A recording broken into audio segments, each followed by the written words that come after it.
प्रश्न, Ahmedabad high speed rail परियोजना का MHSRC3 पैकेज मिला है। A Tata projects, B L&T construction, C GMR infrastructure, D Shapoorji Pallonji and company. सही उत्तर बी L&T कंस्ट्रक्शन। टिप्पणियाँ, लार्सन एंड टुब्रो की शाखा L&T कंस्ट्रक्शन को NHSRCL से 135.45 किलोमीटर लंबे MHSRC3 पैकेज के निर्माण का बड़ा ठेका मिला है। यह Mumbai Ahmedabad high speed rail परियोजना का एक महत्वपूर्ण हिस्सा है।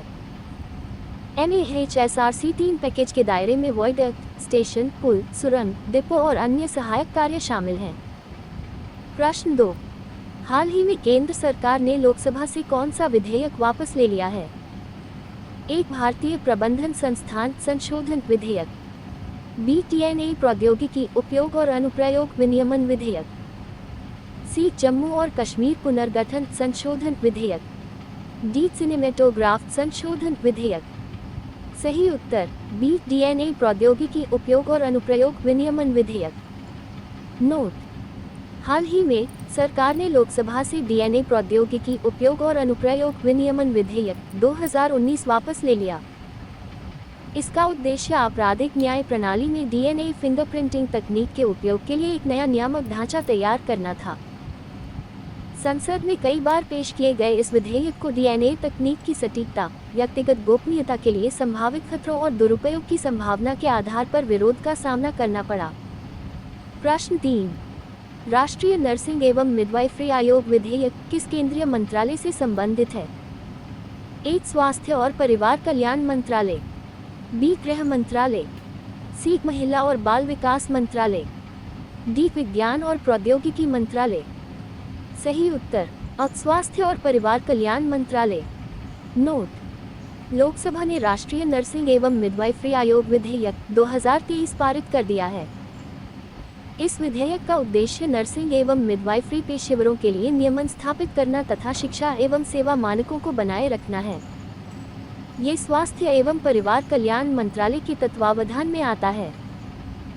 राष्ट्रीय नर्सिंग एवं मिडवाइफरी आयोग विधेयक 2023 का उद्देश्य राष्ट्रीय नर्सिंग एवं मिडवाइफरी आयोग NNMC की स्थापना करना तथा भारतीय नर्सिंग परिषद अधिनियम 1947 को निरस्त करना है।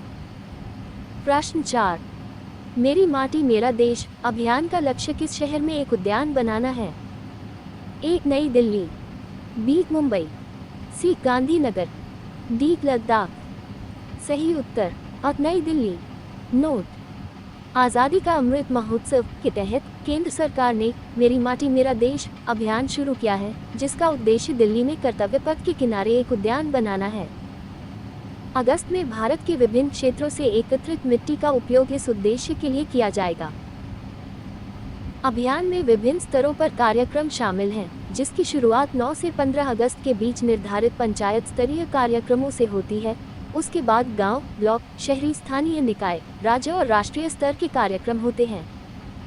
प्रश्न 5, किस राज्य केंद्र शासित प्रदेश ने पंचायत के प्रावधान अनुसूचित क्षेत्रों तक विस्तार अधिनियम के कार्यान्वयन के लिए मसौदा नियम जारी किए? ए पश्चिम बंगाल, बी झारखंड, सी बिहार, डी असम। सही उत्तर बी झारखंड। झारखंड सरकार ने पंचायतों के प्रावधान अनुसूचित क्षेत्रों तक विस्तार अधिनियम, जिसे आमतौर पर पैसा के रूप में जाना जाता है, के प्रभावी कार्यान्वयन के लिए मसौदा नियम जारी किए, जिसे 1996 में अधिनियमित किया गया था। पैसा का उद्देश्य अनुसूचित क्षेत्रों में रहने वाले निवासियों के लिए ग्राम सभाओं के माध्यम से स्वशासन स्थापित करना है। प्रश्न 6, किस पूर्वोत्तर राज्य ने मध्य पूर्व को 1.3 टन से अधिक अनानास का निर्यात किया? ए असम, बी अरुणाचल प्रदेश, सी मेघालय, डी मिजोरम। सही उत्तर सी मेघालय। नोट, मेघालय सरकार के कृषि एवं किसान कल्याण विभाग और मेघालय बेसिन प्रबंधन एजेंसी MBMA ने हाल ही में मध्य पूर्व में 1.3 टन से अधिक अनानास के बाजार संपर्क को सुगम बनाया है। मेघालय के अनानास दुबई, कुवैत और शारजाह के मॉल में बेचे जा रहे हैं। प्रश्न 7, अन्य पिछड़ा वर्ग आयोग के अध्यक्ष कौन हैं? एक न्यायमूर्ति सदाशिवन, बी न्यायमूर्ति रोहिणी, सी न्यायमूर्ति कन्नन, डी न्यायमूर्ति रंजन गोगोई। सही उत्तर बी न्यायमूर्ति रोहिणी। नोट: अन्य पिछड़ा वर्ग ओबीसी के उपवर्गीकरण की जांच के लिए गठित रोहिणी आयोग ने 13 बार विस्तार के बाद अपनी रिपोर्ट राष्ट्रपति द्रौपदी मुर्मू को सौंप दी है। अन्य पिछड़ा वर्ग आयोग को ओबीसी की केंद्रीय सूची में उपवर्गीकरण की जांच के लिए नियुक्त किया गया था। दिल्ली उच्च न्यायालय की सेवानिवृत्त मुख्य न्यायाधीश न्यायमूर्ति जी रोहिणी इसकी अध्यक्ष हैं। प्रश्न 8: किस राज्य केंद्र शासित प्रदेश ने जल पर्यटन और साहसिक खेल नीति 2023 को मंजूरी दी है? ए गुजरात, बी महाराष्ट्र, सी उत्तर प्रदेश, डी गोवा। सही उत्तर सी उत्तर प्रदेश। उत्तर प्रदेश मंत्रिमंडल ने उत्तर प्रदेश जल पर्यटन और साहसिक खेल नीति 2023 को मंजूरी दे दी है। नीति का उद्देश्य राज्य को जल पर्यटन और साहसिक खेल केंद्र में बदलना है, जो राज्य सरकार द्वारा अधिसूचित तिथि से 10 वर्षों के लिए वैध है।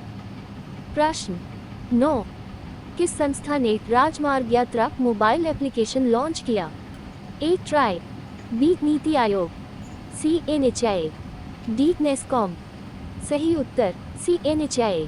नोट: भारतीय राष्ट्रीय राजमार्ग प्राधिकरण एनएचएआई ने नागरिकों को ध्यान में रखकर बनाया गया एक उपयोगकर्ता अनुकूल मोबाइल एप्लीकेशन राजमार्ग यात्रा पेश किया है।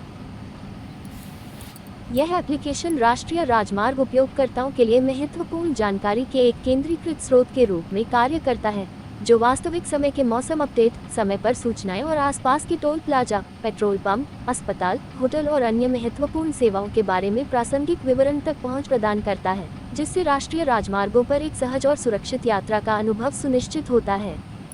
प्रश्न 10: यदि ऐसा माना जाता है कि संसद सदस्यों द्वारा विशेषाधिकार का उल्लंघन किया गया है, तो प्रस्ताव किस समिति को भेजा जाएगा?